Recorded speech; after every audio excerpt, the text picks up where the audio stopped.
words in your mouth. How do you describe what has happened? A few of your colleagues said that already, so obviously I have to at least now do all the stuff myself. So first and foremost, and congratulations to Aston Villa and all credit to Aston Villa because they deserve these 3 points massively so, and because they played a really good game. The strange result is, yes, because Aston Villa played really well, but on the other side, because we did in different areas particularly bad. That helps, then obviously not.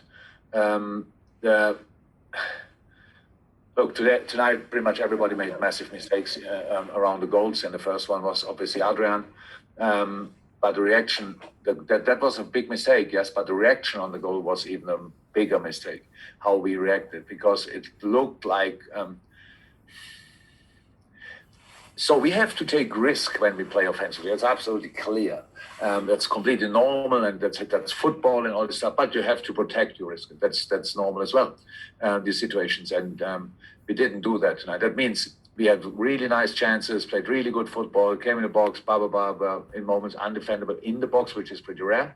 But each ball we lost, wherever it was a massive counterattack, and directly a real problem. So second goal. Third goal, free. I think the third goal was just free kick, if I'm right. So really well done. They were now already quicker in mind than we were, and all these things in the challenges they were more consequent, and that all caused us problems. So being 4-1 down, but I think probably even you, when you saw the game, felt when we scored the one goal, it was like okay. So there's still something to go for, and that's what we thought as well in halftime. If we can stop doing the under average stuff or the bad stuff, and can improve the good stuff, score one, score two, game on. But this was not possible tonight because we made similar mistakes again, and then the deflected goals came in. But that's of course unlucky, but it's as well. I said it now a couple of times. It's like the deflected ball can be completely unlucky. I thought tonight it was a little bit a 50% block, like we didn't block it properly. That's why the ball was deflected. So and we concede these goals, strange scoreline, but we have to accept that. And the only good news actually is nobody was injured after the game. One more, Ian. Yeah. Use the hands up thing, please. You went into the game, though, without Alisson. Adrian played. How damaging is it for Adrian? And with Alisson now, he has his shoulder injury. Is it broken? What are his chances of playing against Everton? No chance to play against Everton. So we don't know exactly. So, with these situations. So let me say, it could have been worse with the injury. That for sure. That's for sure. So we were slightly lucky, but it's not that he can play against Everton. So he I don't want to put a time frame in it, but 4 weeks could be possible. 6 weeks is maybe more likely, but I don't know. So we have to further assess this thing, and so that's how it is. But look, not only because of tonight, but it's now easy, and people are like this, and maybe I'm not sure if journalists are like this as well, but now people will go for Adrian and stuff like this and will say this all. Yes, the first goal was not cool, of course, but apart from that, I don't think he had anything to do with all the other goals, pretty much. So we didn't help him tonight, let me say it like this, or we did even the opposite. And so, yeah. He's a really good goalie who played last year, 11 games for us, and I think we won pretty much all of them, if I'm right. And so that's all fine. Tonight our goalie was not the problem, only around the first goal. And the reaction for that first goal, that was not his problem. That was then our problem. And we have to do that, but we can do that better. It's quite strange. Look, when you see a game like this, it's now not that I saw these games like 20 times from my team. And I see all these things, and I know I'm old enough to know that strange things can happen in life and in football.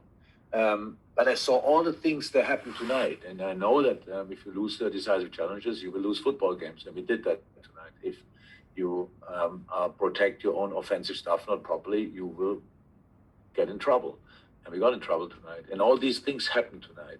You could see in moments, and I don't think I had to say that a lot, but tonight, in different challenges, Aston Villa definitely wanted it more than us. And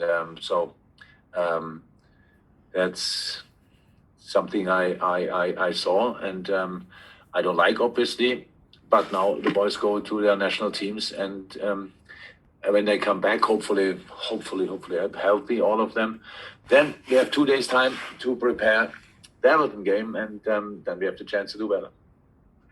Thank you, Ian. We've got Dom King followed by James Pearce. That's it at the moment for hands up. So Dom, you're next, and then we'll go to James. I'm not sure if that's important, but I see on the screen only David Hittner.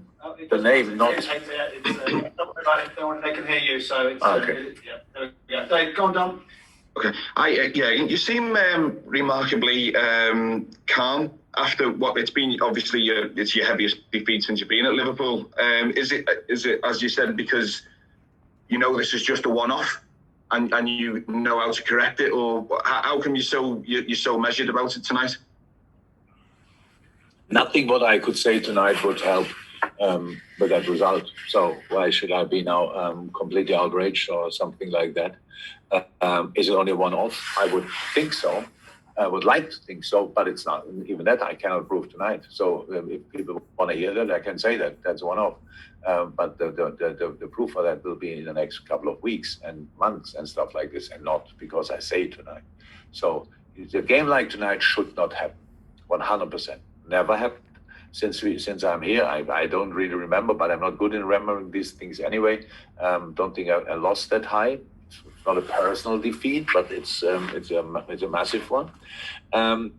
So all the things you saw as well, and you can make of it what you want. Obviously, that's completely fine. How always. But for me, it's only important how we react on that. The only problem is we cannot react tomorrow. We cannot react on Tuesday. We have to show the reaction in 2 weeks. But that's fine. That's the situation. And how I said, the boys are very, very self-critical. None of them would now sit there and put the finger on him or him and think he was responsible. These boys are very self-critical. I know tonight everybody has his hand in this result, and so. We have to deal with it, and we will deal with it. It's not nice, but it's life and it's football, and so that's it. Okay, guys, we've got James Pearce. I've got no other hands up, so it'll be James to finish unless anyone else does. So My answers were that long that all questions are answered. Go on, James. Finish. Jurgen, obviously, you lost Thiago and you lost Sadio Mane to COVID going into this game, then you lost Alisson. Did you feel that the preparations weren't right? Did you fear something like this happening?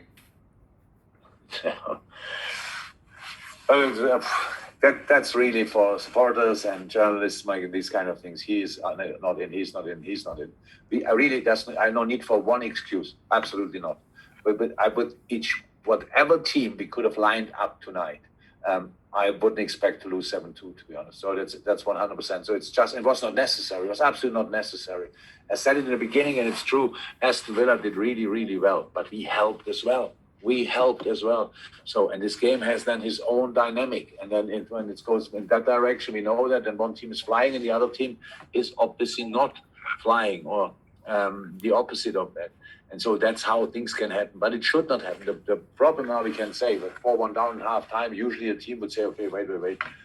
We try another 5 minutes. If it doesn't work, then we just defend.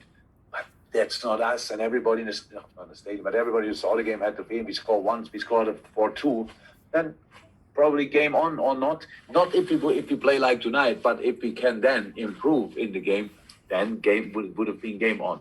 So as I said, it's had nothing to do with the players we missed tonight. Yes, we missed them obviously, but had nothing to do with the result, and especially not the players who replaced them. Yeah, and usually win or lose, you tend to not say much to the players straight after the game in the dressing room, and have then your debrief at Melwood the following day. Obviously, with the international break, will you be denied that? And did that change the way you approach things in the dressing room after this game? No, actually, I don't know since when, but already since a while, I speak to the players after the game. Even if we win or if we lose, it's nothing to do with that. So I spoke to the boys, yes. But it's clear when the boys go on international, then I do that always. Maybe slightly longer. But today I did it like last week, the week before, like in the last probably 20, 30 games, I would say. So I always speak shortly to the players. Thanks, guys. That's it. We've got no more hands. See you all in a couple of weeks and stay safe. Bye-bye. Bye-bye.